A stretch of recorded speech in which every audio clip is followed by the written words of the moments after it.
रात के करीब 2 बजे हैं। एक लड़का अपने कमरे में अकेले बैठा है, हाथ में फ़ोन है। वो इंस्टाग्राम खोलता है, एक रील आती है, डोंट चेस एनीवन। वो स्वीप करता है। दूसरी रील आती है, नोबडी केयर्स अबाउट यू, फिर स्वीप करता है। तीसरी रील आता है, बिकम कोल्ड बिकम इमोशनलेस। वो कुछ सेकंड तक उस रील को देखता है, फिर फ़ोन बंद कर देता है, लेकिन सो नहीं पाता। क्यों? क्योंकि शायद उसके पास हज़ारों फॉलोअर्स है, लेकिन बात करने के लिए कोई नहीं है। और शायद यही आज के युवा की सबसे बड़ी विडंबना है। हम पहले से कहीं ज़्यादा कनेक्टेड हैं, लेकिन शायद पहले से कहीं ज़्यादा अकेले भी हैं।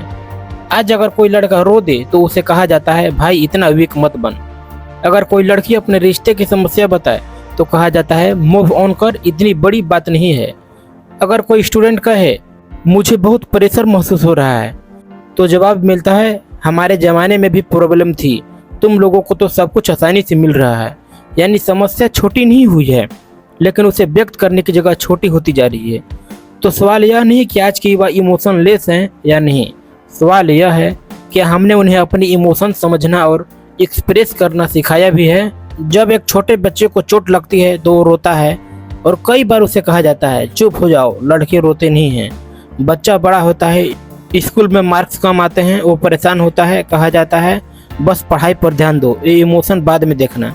फिर कॉलेज आता है, रिलेशनशिप टूट जाता है, दोस्त दूर हो जाते हैं, करियर का प्रेशर बढ़ जाता है, और तब तक वो एक बहुत खतरनाक स्किल सीख चुका होता है, अपने फीलिंग को दबाना।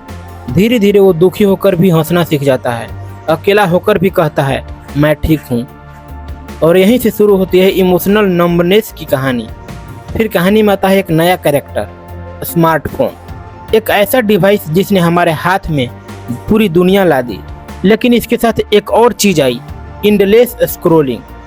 आज जब हम अकेले होते हैं, इंस्टाग्राम खोलते हैं, बोरिंग होते हैं, यूट्यूब खोलते हैं, सैड होते हैं, ब्रेकअप रील देखने लगते हैं, स्ट्रेस होता है, मोटिवेशनल वीडियो देखने लगते हैं, और कुछ मिनट बाद हम अपने फीलिंग्स को समझने के बजाय अगला कंटेंट देखने लगते हैं। लेकिन असली खेल यहाँ है, वो सिर्फ ये देखता है कि किस चीज़ पर हम ज़्यादा देर रुकते हैं। आपने एक ब्रेकअप रील देखी, अब अगली बार रील आती है, ट्रू लव इज डेड। फिर अगला रील आता है, नेवर ट्रस्ट एनीवन। फिर अगला रील आता है, बिकम हार्टलेस।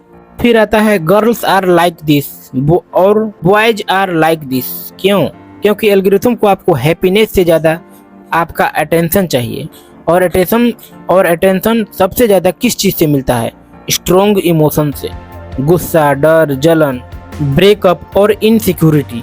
इसलिए एक 20 सेकंड की रील आपको एक विश्वास दिला सकती है कि तुम्हें किसी की ज़रूरत नहीं है। लेकिन इंसान की साइकोलॉजी इतनी सिंपल नहीं है। हम सोशल मीडिया को सिर्फ यूज नहीं करते हैं, कई बार सोशल मीडिया हमारी मेंटल स्टेट के साथ भी खेलता है।